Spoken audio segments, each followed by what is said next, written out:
Hola, buenos días alumnos. En el día de hoy vamos a hablar sobre el parto patológico. ¿Sí? Este tema está referido en la unidad número 4. En la siguiente filmina vamos a ver los temas a desarrollar.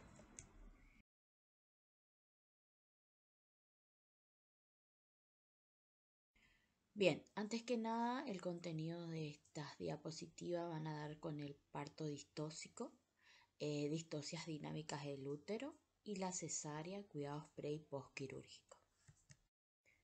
Bien, para iniciar hablando del tema vamos a hablar un poco sobre la definición. ¿A qué llamamos parto? Alguna de la bibliografía dice que el parto es también llamado nacimiento. Es la culminación del embarazo humano hasta el periodo de la salida del bebé del útero.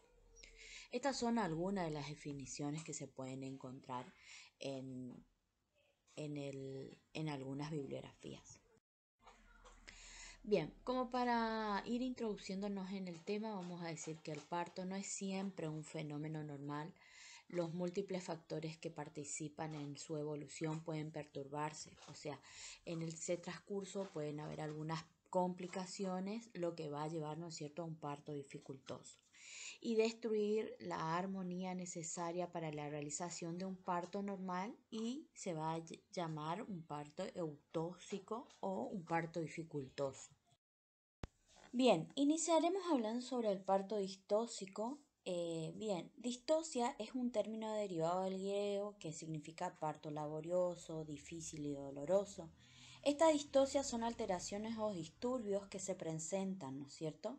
Esto se va a dar en la contractibilidad uterina, está relacionado, ¿no es cierto?, esta pequeña dificultad con la contractibilidad uterina, en donde el canal pélvico genital, el óseo y de las partes blandas, y el otro es el feto y sus anexos. En esas dos partes pueden llegar, ¿no es cierto?, a producirse algún tipo de dificultad. Bien, la distocia de la contractilidad uterina son los disturbios de la contractibilidad uterina o de la fuerza impulsora del útero para producir el pasaje del feto por el canal pelvigenital del parto. Esta puede ser una de las dificultades, ¿no es cierto?, que pueden surgir durante el parto. También tenemos la distocia por disminución de la contractilidad, de las contracciones, quiere decir. Se debe a una hipofunción del útero que se traduce por disminución de la intensidad y de la duración de las contracciones. Puede ser también llamada hiposistolia, la que además se hacen espaciadas y se producen bradisistolia. Si la hipodinamia se manifiesta desde el comienzo del trabajo del parto, se denomina primitiva.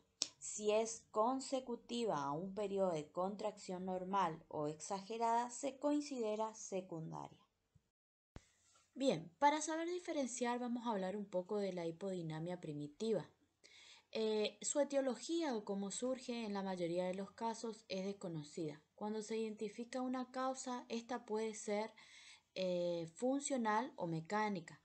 Con respecto a las funcionales, por inhibición psicógena. Esto puede ser causado por el temor, la angustia de la paciente, ¿no es cierto?, o el nerviosismo, a través de un aumento de la secreción de adrenalina que alteraría la contractibilidad uterina. Y con respecto a lo que es la mecánica, puede ser por falta de formación de la bolsa de las aguas, por falta de apoyo de la presentación fetal sobre el cuello uterino.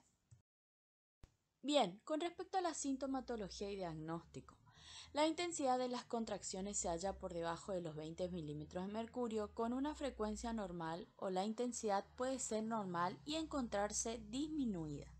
La frecuencia con menos de 2 contracciones en 10 minutos. La duración del parto se prolonga y su marcha se detiene cuando la intensidad contráctil desciende a menos de 15 milímetros de mercurio. Se puede comprobar la débil actividad uterina cuando se realiza un tacto por vía vaginal. La dilatación cervical, en función del tiempo, si no se ha detenido, progresa lentamente a una velocidad promedio menor a 1 o 2 centímetros por hora en las nulíparas, o sea que en aquellas madres que todavía no tuvieron ningún parto, y menor de 1 a 5 centímetros por hora en las múltiplas, son aquellas madres que ya han tenido un embarazo previo. Con respecto a su evolución y pronóstico, el desarrollo del parto es muy largo, de ahí el nombre de parto prolongado, que a pesar de su progreso lento puede terminar espontáneamente. Si la intensidad de las contracciones es muy baja, quiere decir menor a 15 milímetros de mercurio, el parto deja de evolucionar y esto se va a llamar parto detenido. Si la duración del parto es excesiva, puede sobrevenir fatiga, ansiedad materna, con membrana o bolsa rota una vez transcurridas las 6 horas. Esto aumenta el riesgo de infección amniótica. Eso hay que tener en cuenta, que si la mamá presenta una bolsa rota, a partir de 6 o más de 6 horas hay que empezar a sospechar, ¿no es cierto?, de una infección. En el alumbramiento pueden presentarse hemorragias porque la retracción normal posparto del útero suele estar comprometida por la insuficiencia contráctil. Bien, después tenemos la hipodinamia secundaria, ya hablamos de la primaria, ahora vamos a la secundaria, su etiología o cómo surge. Es el cansancio muscular de distocia, puede ser consecuencia de un largo trabajo de parto, no siempre de causa obstructiva. En este caso, aparece hacia el final del periodo de dilatación o en el curso del periodo expulsivo. Lo más grave es el parto obstruido, en el que el agotamiento de la actividad uterina es consecuencia de su lucha contra un obstáculo, presentación anormal, tumor previo, estrechez pélvica y resistencia cervical. La sintomatología y el diagnóstico, los síntomas son iguales a los de la hipodinamia primaria, son los mismos. Su evolución y pronóstico, cómo esto puede llegar a continuar. El útero puede recuperar su actividad anterior después de un largo periodo de reposo, cuando la distocia es la de un parto obstruido por una causa mecánica. Si el agotamiento de la contractilidad coincide con la pérdida de la fuerza materna, la expulsión del feto corre riesgo de no realizarse espontáneamente. Las infecciones, la necrosis de los tejidos maternos por las compresiones prolongadas y la asfixia fetal son frecuentes en esta distocia. Luego tenemos la distocia por aumento de la contractilidad o también llamada hiperdinamia, hiperactividad. La exageración de la contractilidad se manifiesta principalmente por la intensidad de las contracciones, o sea, la intensidad de las contracciones son altas, que es superior a 50 milímetros de mercurio. La frecuencia es normal o algo mayor, más de 5 contracciones en 10 minutos. También vamos a tener una hiperdinamia primaria. Esta se caracteriza por aparecer con la iniciación del parto. Su origen desconocido ha sido atribuido a una mayor excitabilidad de los centros nerviosos del útero, el aumento de las neurosecreciones o también llamada la oxitocina. Su semiología y diagnóstico. El síntoma principal es el aumento de la intensidad contráctil. La parturienta se halla muy agitada y se queja de fuertes dolores casi continuos. Por la palpación se aprecia la dureza exagerada, leñosa del útero durante la contracción, estado que puede durar más de 70 segundos. Su evolución y progreso. La duración del parto se abrevia notablemente, a veces termina en forma tumultuosa después de 1 a 2 horas de trabajo, sin dar tiempo a los tejidos blandos del canal genital para la dilatación progresiva por la presentación. Esto es llamado parto precipitado. La hipercontractibilidad uterina puede ocasionar desprendimiento prematuro de la placenta eutópica a causa de la dilatación forzada del canal blando. Los desgarros del cuello, vagina y periné son frecuentes. La brusca evolución del útero predispone al shock, ya que al poder, ¿no es cierto?, llegar a producirse un desgarro del cuello del útero o también la precipitación, esto puede llevar a un shock, a un sangrado excesivo. También vamos a tener la hiperdinamia secundaria. Esta etiología puede ser de origen iatrogénico, administración exagerada de oxitóxico, o provocada por un obstáculo que se opone a la progresión del feto, con incremento de la contractibilidad. Su evolución y pronóstico. Cuando se establece una lucha de la contracción contra un impedimento, puede ser una rigidez o espasmo cervical, así como también lesión cicatrizal, aglutinación o falta de reblandecimiento del cuello útero. Puede haber también una estrechez pélvica, un tumor previo. Todo esto puede llegar a causar, ¿no es cierto?, este tipo de patología.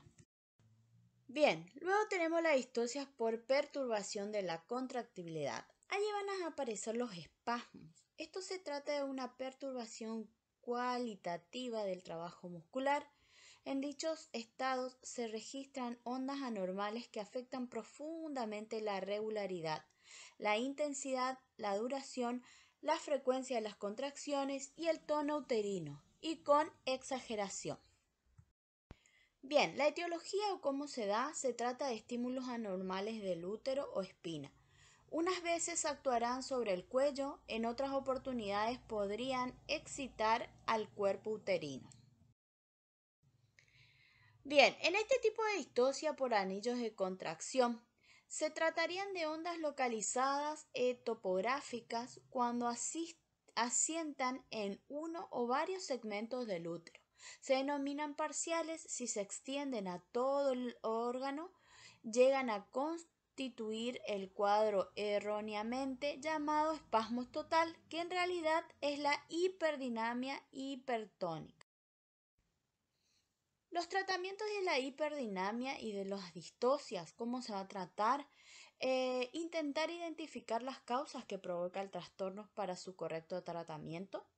Vamos a cambiar de posición a la embarazada y vamos a administrar fármacos uteroinhibidores, ¿no es cierto?, para evitar este tipo de distocias o hiperdinamias. Bien, otro tema que nos tocaba hablar también es el tema de la cesárea. Con respecto a la cesárea, vamos a decir es lo siguiente. La cesárea tiene por objetivo la extracción del feto a través de la incisión de las paredes del abdomen y del útero. La frecuencia, la cifra más alta, se registra principalmente en centros especializados de alta complejidad y concentraciones de patologías. La cesárea se da alrededor del 8 al 22%.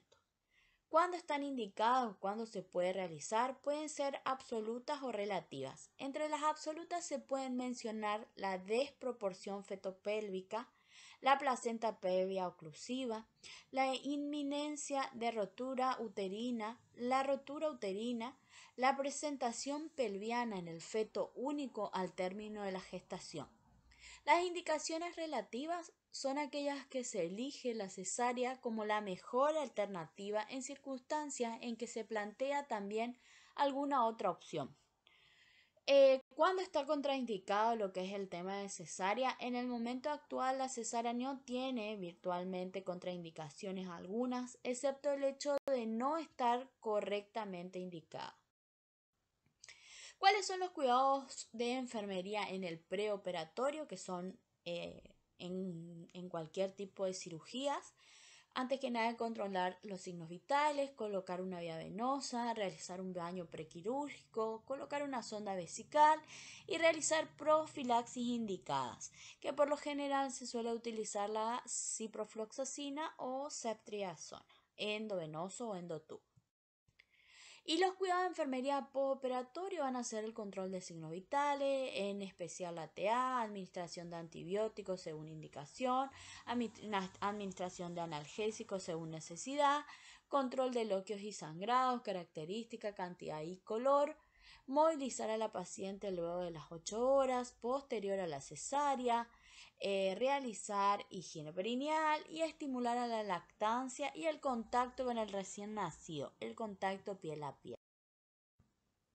Bien, eso es todo, es bastante corto. Si quieren ampliar la información, pueden encontrar en el SHUART, en el libro de obstetricia, que es la sexta edición, en la página 545, 664 y 702.